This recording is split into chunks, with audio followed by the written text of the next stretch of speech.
സ്വന്തം നിർഭാഗ്യത്തിൽ മനസ്സിടാനും മറ്റുള്ളവരുടെ വിജയത്തിന് അസൂയപ്പെടാനും പാടില്ല. ഇത് എഡിസന്റെ വളരെ പ്രസിദ്ധമായ സന്ദേശം. ഇത്തരം നല്ല നല്ല ഉപദേശങ്ങൾ കേൾക്കാൻ നിങ്ങൾ തയ്യാറല്ലേ? ഞാൻ തയ്യാറാണ്. അതുകൊണ്ട് തന്നെ നമുക്ക് കേൾക്കാം സ്വാമി അശ്വതി തിരുനാൾ അവതരിപ്പിക്കുന്ന ഗുഡ് ഈവനിംഗ്.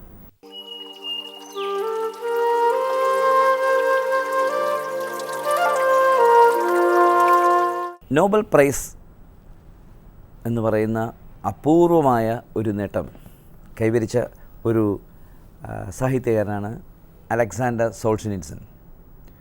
അദ്ദേഹം ഇപ്പോൾ ഇല്ല, അദ്ദേഹം മരിച്ചുപോയി. ഒരു കാലത്ത് അദ്ദേഹം വളരെ പ്രസിദ്ധനായിരുന്നു. ഇപ്പോഴും പ്രസിദ്ധി കുറവൊന്നുമില്ല. കാരണം റഷ്യയുടെ യഥാർത്ഥ ചിത്രം എന്തെന്ന് ലോകത്തിന് കാട്ടിക്കൊടുത്ത ഒരു എഴുത്തുകാരനായിട്ടാണ്, അങ്ങനെയാണ് അദ്ദേഹം അറിയപ്പെട്ടത്.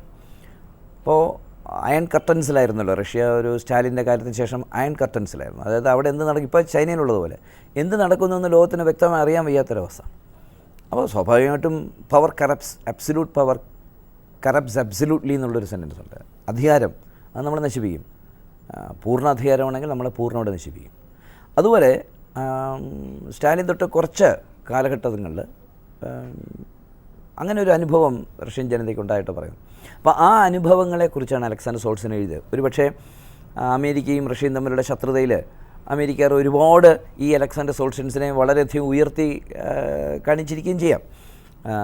അദ്ദേഹത്തിന് നോബൽ പ്രൈസൊക്കെ കൊടുത്തത് അദ്ദേഹം അമേരിക്കയുടെ ഒരു ക്യാപിറ്റലിസം മനോഭാവം ഉള്ളൊരു എഴുത്തുകാരനായതുകൊണ്ടാണെന്നും പറഞ്ഞു. എന്തായാലും പക്ഷേ അദ്ദേഹത്തിൻ്റെ ക്യാൻസർ വാർഡ് എന്നുള്ള അതിമനോഹര നോവലുണ്ട്. അതിനകത്ത് ഞാൻ അതിലേക്കാണ് കിടക്കുന്നത്. അതിനകത്തൊരു രംഗമുണ്ട്. ഒരു 12 വയസ്സായ പയ്യൻ ഇങ്ങനെ ബെഡിൽ കിടക്കുകയാണ്.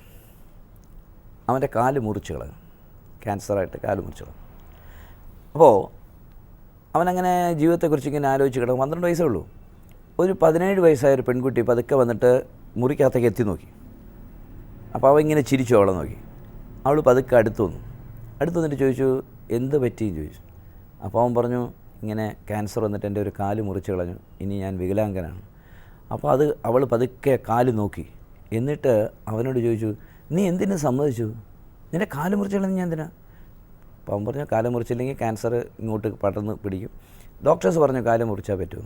അപ്പോൾ അവൻ കഷ്ടപ്പെടാ, നിൻ്റെ ജീവിതം പോയടാ, ഇനി എന്ത് ജീവിതമാണ് നിനക്കുള്ളതെന്നൊക്കെ പറഞ്ഞിട്ട് കുറേ നേരം സഹത വെച്ചിട്ട് പോയി. ഒരാഴ്ച കഴിഞ്ഞപ്പോൾ ഈ പെൺകുട്ടി വീണ്ടും വന്ന് എത്തി നോക്കി. അപ്പോൾ ഇവന് മനസ്സിലായി ഈ പെൺകുട്ടിയാണ്. അപ്പോൾ ഇവളിങ്ങനെ വിളിച്ചു, ചേച്ചി ഇങ്ങ് വാന്ന് വിളിച്ചു. അപ്പോൾ ഈ കുട്ടി ഇങ്ങനെ അടുത്ത് വന്നിട്ട് അവളങ്ങ് പൊട്ടിക്കരഞ്ഞു. അപ്പോൾ ഇവൻ ചോദിച്ചു, എന്തിനാ കരയണേ? അപ്പം അവൾ ഒരുപക്ഷെ നമ്മുടെ ഇന്നത്തെ നമ്മുടെ ഭാരതത്തിൻ്റെ സാഹചര്യത്തിൽ അത് നമുക്ക് കുറച്ച് വികൃതമായി തോന്നിക്കാം. അവൾ ചെയ്ത് അവളുടെ ടോപ്പ്, അവളുടെ മേൽവസ്ത്രം മാറിയിട്ട് അവളുടെ സ്ഥലങ്ങൾ ഈ ചെറുപ്പക്കാരനെ കാണിക്കുന്നു, ഈ പയ്യനെ കാണിക്കുന്നു. അപ്പോൾ അവൻ അന്തം വിട്ടിരിക്കുകയാണ്, എന്തിനാ ഈ പെൺകുട്ടി ഇങ്ങനെ പെരുമാറും? എന്നിട്ട് അവൾ പറയുന്നു, നീ ഇത് കണ്ടില്ലേ, എത്ര മനോഹരമാണത്.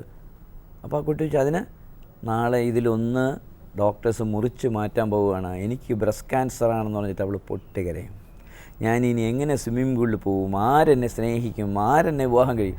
വളരെ ആ നോവൽ വായിക്കുമ്പോൾ നമ്മൾ അല്പനേരം അത് അടച്ചു വെച്ചിരുന്നിട്ട് ഈ ഒരു കാര്യത്തെക്കുറിച്ച് ആലോചിച്ചു. അപ്പോൾ നമുക്ക് യൗവനം, നമുക്ക് സൗന്ദര്യം, നമുക്ക് മുഖത്തിന് അഴക്, ഇതൊക്കെ എല്ലാവരും ആഗ്രഹിക്കുന്ന ഒന്നാണ് അല്ലേ? Everybody in this world wants to be beautiful എന്ന് പറയും. എല്ലാവർക്കും സൗന്ദര്യമാണ്.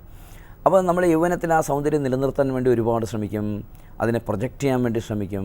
പക്ഷേ വിധി പലപ്പോഴും ഒരു രംഗബോധമില്ലാത്ത കോമാളിയാണ്. അയാളിങ്ങനെ ഒരു തെറ്റാടിയും വെച്ച് നടക്കുകയാണ്. ലക്ഷ്യമില്ലാതെ ആ തെറ്റാടിയിൽ നിന്ന് കല്ലുകൾ വന്ന് മനുഷ്യൻ്റെ തലയിൽ വീഴും. അത് വന്ന് വീണ് കഴിഞ്ഞാൽ ആ നിമിഷം തൊട്ട് ജീവിതം വേറൊന്നാവും. നിങ്ങൾക്ക് ക്യാൻസർ ഉണ്ട് എന്ന് ഡോക്ടർ പറയുന്ന ഒരു നിമിഷം, ആ നിമിഷത്തിന് മുമ്പ് വരെയുള്ള ആളല്ല പിന്നെ നിങ്ങൾ മറ്റൊരാളായിട്ട് മാറുന്നു. ഒരിക്കലും എനിക്കങ്ങനെ വരുമെന്ന് വിചാരിച്ചില്ല, എനിക്കങ്ങനെ വന്നു. ആദ്യം ഒരിക്കലും ഉണ്ടാവില്ല എന്ന് വിചാരിക്കും, പക്ഷെ ഒരിക്കലും എനിക്ക് സംഭവിക്കില്ല എന്ന് വിചാരിക്കും. പിന്നീട് അതുമായിട്ട് കോംപ്രമൈസ് ചെയ്യുക, സത്യമായിട്ട് പിന്നീട് മനസ്സ് തളരും. ഈ ജീവിതത്തിനത് ദുഃഖമുള്ളവരോട്, ദുഃഖത്തിൽ മുങ്ങിക്കിടക്കുന്നവരോട് ഒരു ഒറ്റമൂലി ഞാൻ പറഞ്ഞുതരാം. ഈ ദുഃഖമൊക്കെ മാറുകയാണ്.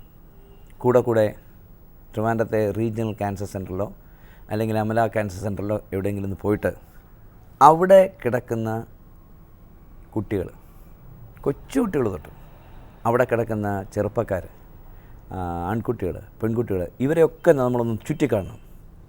നമ്മളെപ്പോലുള്ള ആളുകൾ, നമ്മളെപ്പോലെ ആരോഗ്യമുള്ള, നമ്മളെപ്പോലെ സൗന്ദര്യമുള്ള, നമ്മളെപ്പോലെ സ്വപ്നങ്ങളുള്ള ആളുകൾ, അവരുടെ ഓരോ അവയവങ്ങളും ഒക്കെ മാറ്റിയും അതിൻ്റെ കീമോതെറാപ്പി കഴിഞ്ഞിട്ട് സൗന്ദര്യം എല്ലാം പോയി കഷ്ടപ്പെട്ട് കിടക്കുന്ന, വേദനയിൽ മുങ്ങിക്കിടക്കുന്ന അവരെ കണ്ടിട്ട് നമ്മൾ പുറത്തിറങ്ങിയാൽ അപ്പം നമ്മുടെ ദുഃഖങ്ങൾ മുഴുവൻ നമുക്ക് പോകും. കാര്യം നമ്മളെക്കാട്ട് എത്രയോ നിർഭാഗ്യവന്മാരായ ആളുകളാണ് അവർ.